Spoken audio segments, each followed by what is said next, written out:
Di dunia yang gemar melabeli dan cepat melupakan, nama Luna Maya adalah sebuah paradoks.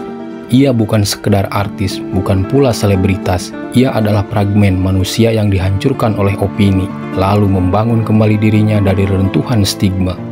Kalau ditanya cita-cita dari awal sih sebenarnya enggak ya.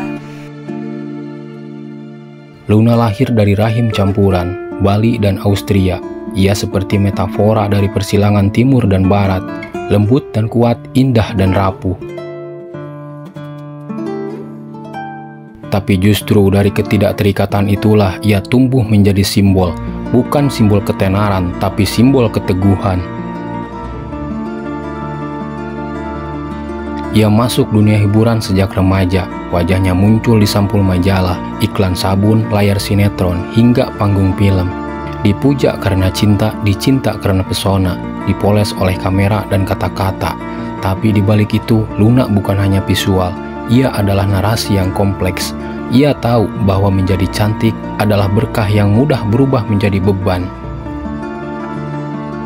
Namun hidup, bagaimana filsafat telah berulang kali ajarkan, adalah serangkaian ujian yang tak selalu datang dalam bentuk musibah.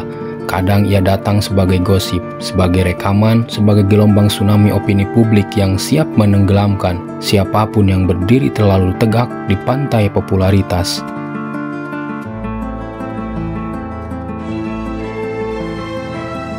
Luna tahu rasanya dicintai, tapi ia juga tahu lebih dalam dari itu bagaimana rasanya dibenci oleh orang yang tak mengenalnya.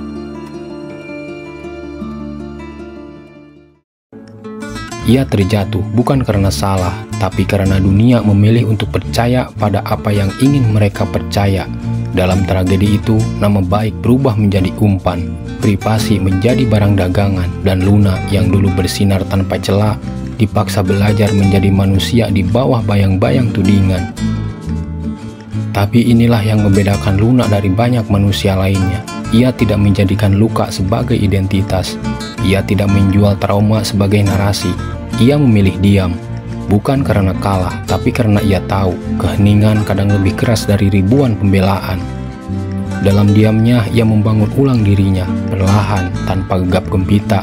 Ia kembali ke layar kaca, ke dunia bisnis, ke proyek-proyek yang tak menuntut pengakuan, tapi menyimpan kerja keras.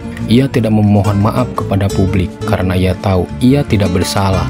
Ia juga tidak memaksa orang untuk memahami, karena ia mengerti bahwa empati adalah kemewahan dalam masyarakat yang kelelahan membenci.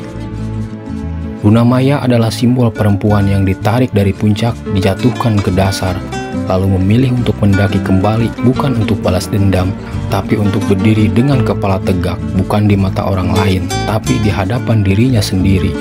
Dalam dunia yang mencintai sensasi lebih dari substansi, Luna adalah bukti bahwa keberanian sejati bukan pada suara yang paling keras, tapi pada jiwa yang tetap utuh meski diguncang berkali-kali. Deg-degan sama cuaca, tapi kayaknya bismillah dan alhamdulillah. Ia mungkin tidak bisa menghapus masa lalu, tapi ia juga tidak ingin menghapusnya, karena dari masa lalu itulah ia menemukan ruang untuk tumbuh. Dari penghakiman publik, ia belajar memeluk dirinya sendiri, dan dari kehilangan kepercayaan orang lain, ia menemukan makna untuk percaya lagi pada hidup.